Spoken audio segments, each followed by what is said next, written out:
पूजन व्रत वर्णन करता है कि शिवलिंग का निर्माण, पार्वती जी की मूर्ति का निर्माण, गणेश जी का निर्माण और फुलेरा जो बनाया हुआ है, ये प्रदोष काल के पहले बनकर तैयार हो जाना चाहिए। प्रदोष काल के अंतर्गत फुलेरा नहीं बनना, फुलेरा पहले बन जाना चाहिए।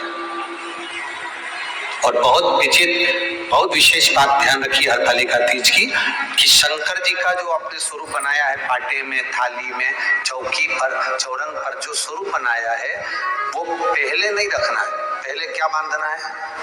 फुलेरा। पहले फुलेरा बांधिए, उसके बाद उसके नीचे शंकर जी को रखिए। कई अब जो हरतालिका तीज का पूजन करते हैं तो उनके लिए हो गया, अब दूसरे के लिए भी सुन ले। जो नारी हरतालिका तीज का पूजन नहीं करती, व्रत नहीं करती, साधना नहीं करती, उसके लिए भी कहा गया कि आप अगर ये व्रत नहीं करते हो तो एक कार्य जरूर करना, कहीं पर फुलेरा बंधा हो, हरतालिका की पूजन हो रही हो, 5 मिनट 10 मिनट निकालकर अपने आसपास के किसी पौधे में से पत्तियां लेकर या पुष्प लेकर, 5 वृक्ष की पत्ती या 5 वृक्ष के पुष्प लेकर शंकर भगवान को जब पूजन हो रही हो, 5 मिनट माताएं जब पूजन कर रही हो, तब आप भी उस पुष्प को, उस पत्तियों को शंकर को समर्पित कर सकते हो। ये नहीं चढ़ा सकते तो 5 फल नहीं चढ़ा सकते तो 5 कुछ भी पुष्प आदि का आप शिव को समर्पित कर दो।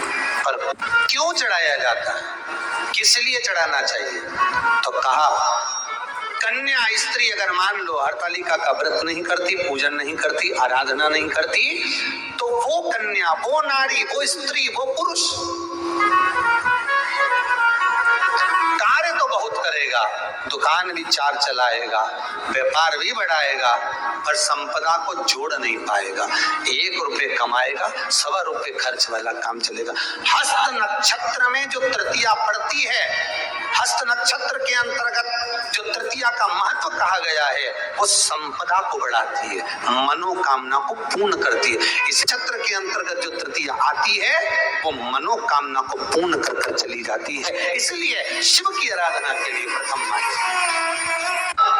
हस्त नक्षत्र में किया गया दान, हस्त नक्षत्र के अंतर्गत तृतीया के दिन किया गया पुण्य, हस्त नक्षत्र में तृतीया के दिन किया गया श्रृंगार, हस्त नक्षत्र में तृतीया के दिन करा गया अपना सुंदर सिंदूरा, भगवान का आनंद, 5 तरह के वस्त्र, 5 तरह के स्त्री के वस्त्र, पुरुष के वस्त्र, 5 तरह का फल, 5 तरह का अनाज, ब्राह्मण को बुलाकर ब्राह्मणी के साथ आप या तो ब्राह्मण से उद्यापन करवाएं या फिर आप स्वयं भी करते हैं तो शिव को समर्पित करके ब्राह्मण और ब्राह्मणी को भोजन कराकर वो भाग प्रदान करें। यही हरतालिका तीज के उद्यापन का वर्णन आता है। सुंदर भाव से हरतालिका माता आप सभी की मनोकामना पूर्ण करे।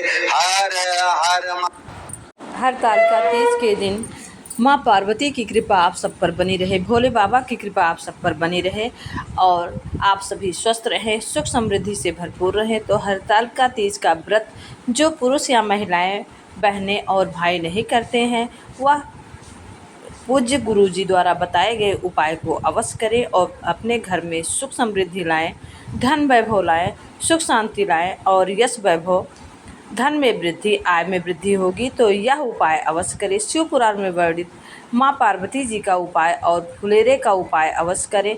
और अगर आप व्रत नहीं रखते हैं तो फुलेरे का दर्शन करने मात्र से व्रत का पूर्ण फल प्राप्त होता है। कमेंट बॉक्स में श्री शिवाय नमस्तुभ्यम माँ पार्वती का नाम अवश्य ही लिखें। श्री शिवाय नमस्तुभ्यम।